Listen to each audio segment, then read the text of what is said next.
Salam damai sejahtera bagi umat GKI Perumahan Citra 1 dan bagi saudara semua, dimanapun saudara berada. Kiranya Tuhan senantiasa memberkati hidup kita bersama. Saya Penatua Hendro Purnomo, kali ini saya akan membawakan renungan singkat bagi kita semua. Tema renungan kita hari ini adalah melihat seperti Kristus melihat.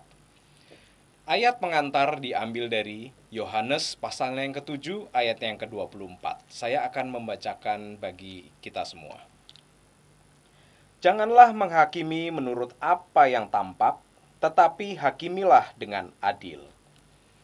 Sebagai orang Kristen, kita semua dipanggil untuk melihat segala sesuatu dengan penuh kasih dan adil. Artinya kita semua dihimbau untuk melatih diri berpikir secara objektif. Berpikir secara objektif berarti melihat sesuatu berdasarkan fakta dan kebenaran, bukan berdasarkan perasaan, asumsi, bahkan kepentingan pribadi. Dalam kehidupan sehari-hari, kita sering menjumpai banyaknya tantangan sehingga akhirnya kita mudah terbawa emosi, prasangka, atau terseret opini orang lain saat menilai situasi atau saat menilai seseorang. Akhirnya kita terjerumus pada cara berpikir yang subjektif. Yang menjadi pertanyaan adalah, mengapa berpikir secara objektif itu penting? Ada beberapa hal bisa membantu kita untuk mengerti.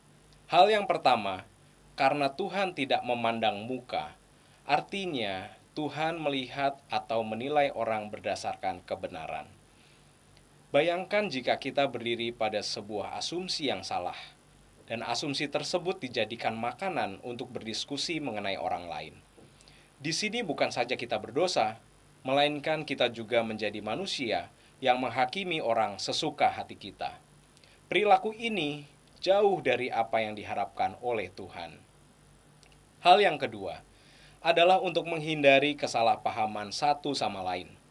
Konflik terkadang muncul bukan dari pihak eksternal, melainkan dari pihak internal sendiri yang terkadang memberi penilaian secara terburu-buru. Terburu-buru mungkin dikarenakan mempunyai luka masa lalu terhadap orang tersebut, atau merasa malu karena sisi lemah atau buruknya kita terlihat, merasa dirinya kalah cakap dalam bekerja atau dalam melayani. Dengan berpikir objektif, kita dapat membuat diri kita lambat untuk menghakimi dan lebih cenderung untuk mencari pengertian dan hikmat dari Tuhan. Hal yang ketiga adalah dengan objektivitas kita mampu untuk membangun sebuah komunitas yang sehat. Sebab di dalamnya terdapat juga komunikasi yang sehat dan penuh kasih. Hal inilah yang mampu membuat komunitas terhindar dari perpecahan akibat asumsi atau gosip yang dibiarkan berkembang. Oleh sebab itu, bagaimana agar kita dapat berlatih berpikir objektif sebagai orang Kristen? Yaitu dengan meminta hikmat dari Tuhan.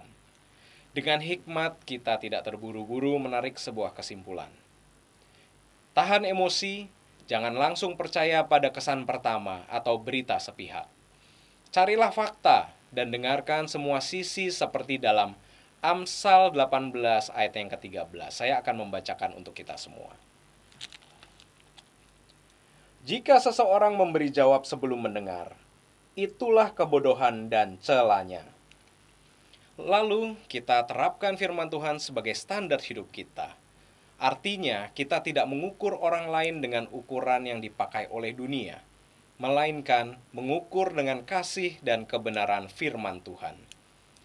Yesus selalu melihat dengan objektif, sebab memang ia melihat hati dan bukan penampilan luar. Sebagai penutup, berpikir objektif berarti kita melatih diri kita untuk melihat seperti Kristus melihat, yakni melihat dengan kasih, adil, dan kesabaran. Dunia membutuhkan lebih banyak orang percaya yang jernih dalam berpikir dan murah hati dalam mengasihi. Inilah sebuah persekutuan yang dikehendaki oleh Roh Kudus yang patut kita jaga dan terus terapkan dalam hidup bergereja kita. Amin. Demikian renungan bagi kita semua. Kiranya melalui renungan ini kita diingatkan untuk terus menjadi pribadi yang tekun dan setia melakukan kehendak-Nya. Sampai jumpa pada renungan singkat digital Majelis Jemaat berikutnya.